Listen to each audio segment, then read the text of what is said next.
Right now at 5, the state of Missouri is raising its gas tax, leading to higher prices at the pump. Congress comes together to avert a government shutdown just hours before the deadline. I'm Deborah Alfarone at the White House with what comes next. The 4 states' most watched news starts now. Starting tomorrow, Missourians will be paying more at the pump. This is KOAM News at 5. For the first time since 1992, the Show Me State is raising the gas tax. The state tax will go up by 2.5 cents per gallon, placing the total tax at 19.5 cents per gallon. A Joplin trucking industry veteran says he's seen various gas tax increases throughout his career and thinks 4 staters will be paying it in more ways than one. As the cost of transporting goods, any goods, as that cost goes up, that's going to be passed right along to everybody that shops, whether it's diapers or broccoli or whatever it might be. And this gas tax isn't a one-time deal. Missouri will raise the tax 2.5 cents each year for the next 4 years. Officials from Missouri and Arkansas celebrated the completion of the I-49 Missouri-Arkansas connector. Missouri Governor Mike Parson and Arkansas Governor Asa Hutchinson were in attendance. The connector was a project 25 years in the making. It relocates the 4-lane divided highway to the west of the existing U.S. Route 71 and adds an interchange at Route 90 west of Jane, Missouri. You look at interstate traffic all over our state right now, you see buildings being done, you've seen businesses going up all along these interstates, and really for small communities anymore, it's starting to spread out in some of the smaller towns. So I think it's going to be a great opportunity for this part of our state as well as Arkansas. The connector will officially open for the public tomorrow. Some scattered showers and even some rumbles of thunder out there. Doug Heddy joins us. Yeah, Chris, we've had some scattered thunderstorms throughout the afternoon hours, even a few stronger storms with some heavy amounts of rain. Of course, nothing too strong or severe, but you can see these just kind of really not moving that fast. So that's why there's been some very heavy rain within some of these showers and thunderstorms over the past couple hours. But you can see mainly light rain along I-49, then all the way down toward Joplin. And then we get some bigger thunderstorms, stronger thunderstorms, Ottawa County down toward Grand Lake. And these are going to slowly dissipate as we go through the evening hours. And then I think most of us will start to dry out a little bit later on tonight. Here's 8 p.m. Still some scattered thunderstorms out there, just kind of hit miss throughout the evening hours. And then we'll dry out a little bit, but we still have plenty of chances for rain in the forecast over the next 2 days. We'll look at that here in just a bit. All right, Doug, thank you. Well, today, both chambers of Congress approved a temporary government funding measure to avoid a shutdown. President Biden is expected to sign it this evening. But another budget crisis looms next month, with the Treasury Secretary once again calling on Congress to raise the federal debt limit. Deborah Alfarone reports from the White House. The bill is passed. Congress has passed a continuing resolution to keep the government funded through December 3rd, averting a shutdown just hours before the midnight deadline. This vote says we are keeping the government open. It is a glimmer of hope. The short-term continuing resolution also provides disaster relief for recent wildfires and hurricanes and funding for the resettlement of Afghan refugees. Congress is also less than 3 weeks away from another looming crisis over the debt ceiling. The Biden administration now pushing lawmakers to act by October 18th, or the U.S. could face default.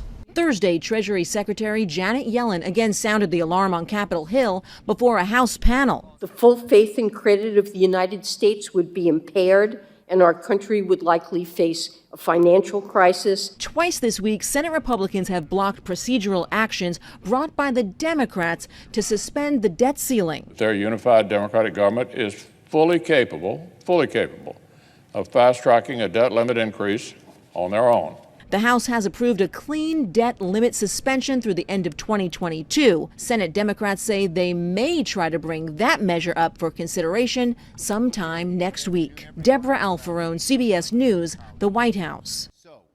And the U.S. Treasury says Congress has raised or suspended the federal debt limit 78 times since 1960. Republicans are calling on Democrats to do it again using their massive budget reconciliation bill, but so far Democrats have refused to do so. President Biden's infrastructure agenda is on the line with uncertainty over whether it will move forward this week on Capitol Hill. House Speaker Nancy Pelosi set a Thursday vote, but disagreement among Democrats could bring it to a halt. Progressives are pushing for an agreement on a larger social spending bill before they pass the infrastructure bill. This morning, a London police officer was sent to prison for a murder that stunned the British public. Sarah Everard disappeared in March and was found dead a week later. Officer Wayne Cousins pleaded guilty. Authorities say he falsely arrested her, kidnapped, raped, and strangled her, and burned her remains in a forest. Cousins is sentenced to life in prison without parole. Well, after 13 years, Britney Spears' father is no longer in control of her finances and her life. A California judge ruled yesterday the conservatorship under Jamie Spears reflects a toxic environment. Control of Britney's estate will be turned over to a temporary conservator chosen by the pop star and her new attorney. A hearing on November 12th will determine if the conservatorship should end completely. Still ahead, a major social media site fighting anti-vaccine content.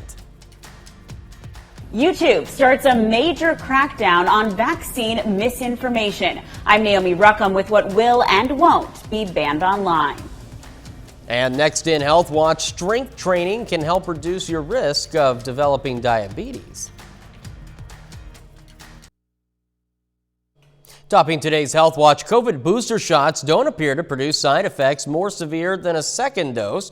According to the Centers for Disease Control and Prevention, less than a third of people who have received a third shot have reported any side effects. Of those who did, the most common complaints were injection site pain, fatigue, and headache. Most of the people who experienced side effects said they were significant enough to prevent normal activities the day after the shot. CDC characterizes those effects as brief and mild to moderate. A new analysis of data shows kidney transplant recipients and kidney failure patients are especially vulnerable to COVID-19 and have a higher risk of dying from COVID compared to the general population. Researchers at Columbia University Irving Medical Center found nearly 1 in 6 deaths among transplant patients in the United States in 2020 was attributed to COVID-19. The research shows those who died from COVID were younger, more likely to be obese, and belong to racial or ethnic minority groups. More than 1 in 3 adults in the U.S. are pre-diabetic. About 70% of them will go on to develop type 2 diabetes. Now, if left untreated, diabetes can lead to complications such as heart disease, nerve damage, kidney failure, blindness, and even amputations. However, lifestyle changes can reduce your diabetes risk. There's one particular exercise that can provide some of the greatest benefits. Reporter Marty Salt has more. About 34 million Americans are living with diabetes in the U.S. 88 million Americans are pre-diabetic or on the verge of developing diabetes. But there are things pre-diabetics can do to stop diabetes in its tracks. In fact, new research from a Michigan university has found strength training is an effective way to reduce diabetes risk. Exercises using resistance bands or free weights aids in weight loss and also in regulating blood sugar. If you're not exercising and you're gaining weight, your insulin needs don't stay the same. In the study, researchers found risk was significantly lower for those who stuck with the training at least 12 weeks. If you're a beginner to strength training, start small. Try exercises such as dumbbell deadlifts, Russian twists, and tricep dips, and use lighter weights. Slowly work your way up to more weight as you get stronger. I'm Marty Salt reporting. A Mayo Clinic study has shown strength training can reduce someone's risk of developing type 2 diabetes as much as 32%. Studies have also shown that strength training can benefit those who have type 1 diabetes as well. Staying on antidepressants long-term reduces the chances of relapse. That's according to a study in the New England Journal of Medicine that found when people stop taking the medications after a long period, more than half experience a new episode of depression within a year. Researchers also found many people were able to effectively stop taking their antidepressants when the medication was tapered over 2 months. And that's a look at today's health news. A little later, a look at the latest weekly unemployment report from the Labor Department. Plus, we have some scattered showers and thunderstorms sticking around through the evening hours. How long are these going to last? We'll look at that coming up.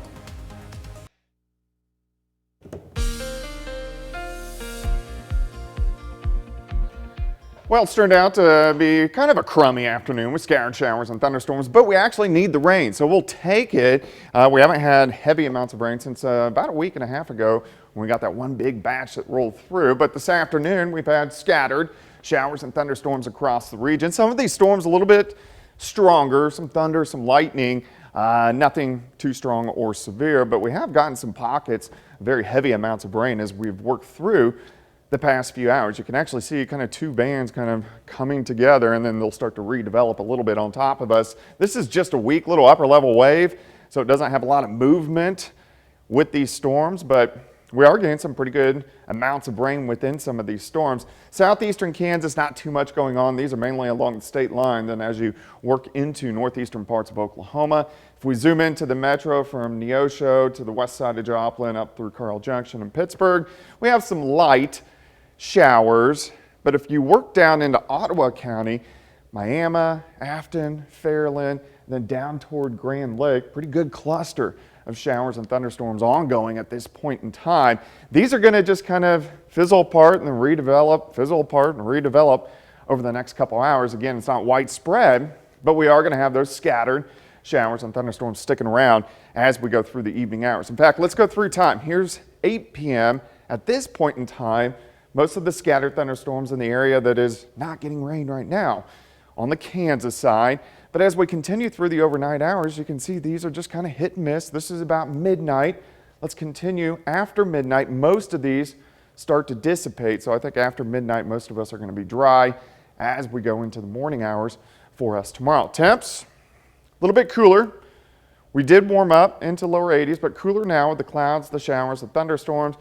You can see the ominous looking sky. Again, nothing strong or severe, but currently outside sitting at 73, a north wind at about 5 to 10. Dew point is sitting at 70 degrees. Through the evening hours, we slide back through the 70s, 60s, eventually mid 60s for overnight lows for us tonight. So really not a bad night. But here's what's going on. See this big spin out across parts of Arizona? That's a big upper level low, and it's not going to make it through here until Saturday afternoon. So for the next 2 days, we are going to have those chances for showers and thunderstorms across the region. So again, the hit and miss storms for us tonight. As we go into tomorrow, I think most of the morning looks fine. We're going to warm up through the 60s into the 70s. By the afternoon, we're going to get these scattered showers and thunderstorms once again. I don't think they're going to be quite as widespread as what we've seen today, but they're definitely going to be out there. I do think we should warm to 80, 82 degrees once again as we go into tomorrow afternoon. Tomorrow night, here we go, scattered showers and thunderstorms. This could affect some high school football games as well. And then a bigger batch rolls through late morning on Saturday into the afternoon. That will be our last batch, but we could get some pretty heavy amounts of rain with it as it works through on Saturday. So over the next 2 days, a lot of areas are going to pick up 1 or 2 inches of rain. 82 tomorrow, 76 Saturday. Sunday looks great. 78, partly sunny. Monday, Tuesday, most of next week looks pretty good. We'll get a few showers in here by the middle part of next week. Well, as you said, though, we certainly need this rain, yeah, we do. It's good to get it. And it's good that it's kind of spread out over a few days instead of coming all at one time. I totally agree. Doug, thank you so much. Well, new research shows children born this year face a frightening future if global climate policies don't change. Researchers say kids born this year face twice as many wildfires, 3 times more river floods, 3 times more droughts, and 7 times more extreme heat waves compared to a person born in 1960. Climate researchers found children in Africa and the Middle East will face worse effects of climate change than youngsters in other parts of the world. Well, coming up, YouTube announcing a major crackdown on anti-vaccine content. But first, we take time to honor a local veteran. Herbert Runner served in the U.S. Army during World War II and the Korean War. The Erie, Kansas native was stationed in Europe and in Korea and received a Purple Heart and a Bronze Star. We salute Master Sergeant Herbert Runner, a 4-state hero. Of course, to learn more about other heroes or nominate one of your own at any time, all you need to do is head over to our website. That's KOAMnewsnow.com. Yes, I do. Topping today's Consumer Watch, more Americans signed up for unemployment benefits last week. According to the Labor Department, first-time filings for weekly jobless claims rose by 11,000 to 362,000. That was more than expected. In fact, economists were predicting a decline. People across the U.S. could see the pace of their mail delivery slow down as early as Friday. The U.S. Postal Service is implementing new service standards. The changes include cuts to post office hours and longer delivery times for certain mail. Postal Service is also hiking the price of commercial and retail package shipments for the holiday season. Video sharing website YouTube is issuing a major crackdown on all anti-vaccine content. Now, the move comes as vaccine hesitancy becomes a growing concern for health leaders amid the COVID-19 pandemic. Reporter Naomi Ruckham explains how this will impact what you see online. YouTube is now banning all false claims about medically proven vaccinations. The video sharing service already blocked anti-COVID vaccine information at the height of the pandemic. But now it's cracking down on all claims that vaccines are dangerous or cause health issues like cancer, infertility, or autism. It takes a stand. Dr. Janine Guidry studies the influence of media on public health. She says even the best-intentioned people can be swayed by false claims. If that information is less available, it's less likely they're going to encounter it. And that matters because ultimately it's going to protect people. Facebook, Twitter, and other social media outlets have also been trying to flag or remove misinformation. But tech experts say it's an uphill battle. The tech industry is trying to come up with answers, including using computer programs mixed with humans to moderate this stuff. And they are woefully behind what's actually happening on their platforms at all times. How can they possibly monitor all these videos? Like, what are they doing on a daily basis? It's impossible to monitor all this stuff. I mean, that's just the reality of it. Health experts say spreading scientific data may be the best antidote. Because there's two sides of this. There's misinformation. There's also good information that needs to be communicated better. Claims about vaccines that are still in trials will be allowed on YouTube, along with personal stories about reactions to the shot. Naomi Ruckham, CBS News, New York. Now, YouTube has already taken down accounts that spread misinformation about vaccines. The company has not said exactly how much content was removed. Walmart is on the hunt for workers ahead of the holidays. The retail giant says it's planning to hire 150,000 new associates for stores across the U.S. Most will be for permanent full-time positions. Walmart has increased its pay to attract more employees during the labor shortage. The average hourly wage is now $16.40. We got a final check of the forecast right after this.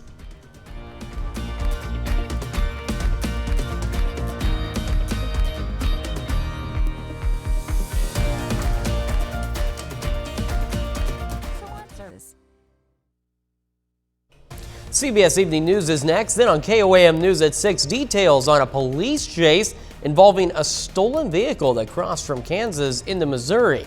Plus, we'll have more on the rise in Missouri's gas tax, leading to higher prices at the pump. And thousands gather in Wichita to honor a Kansas native killed as a Korean War POW whose body is finally returned home. Stay with us for CBS Evening News and KOAM News at 6. Well, Show Me the Ozarks magazine is teaming up with Freeman Health System to host a special fundraiser. That fundraiser is the 11th annual Covers for a Cause, which benefits the Hope for You Breast Cancer Foundation. The event offers people the chance to be pictured on their own magazine cover through a photo shoot while raising funds to fight breast cancer and raise awareness. Cancer survivor, so it's very important to me, the word survivor, and my goal in life is to make sure every person that comes down with cancer becomes a survivor, not a victim. Getting your own magazine cover only costs $15. Still fairly rainy outside. It sounds like it's going to stay that way. Yeah, we're going to continue with the scattered showers and thunderstorms sticking around as we go through the evening hours, and then most of these are going to taper off by the time we get to about midnight or so for us tonight. Still some hit-and-miss storms tomorrow, especially tomorrow evening, so I think most of the day is going to be dry, and then a really big batch of rain rolls in from about 10 a.m. on Sunday until 3 or 4 in the afternoon. So the first half of the weekend a little bit on the soggy side. But at least the second half will be kind of dry. Yeah, Sunday looks great. All right, we just got to get to Sunday now at this point. Doug, thank you so much. That is our time for now. CBS Evening News is next. We'll be back here for the KOAM News at 6. Thanks for making us part of your night.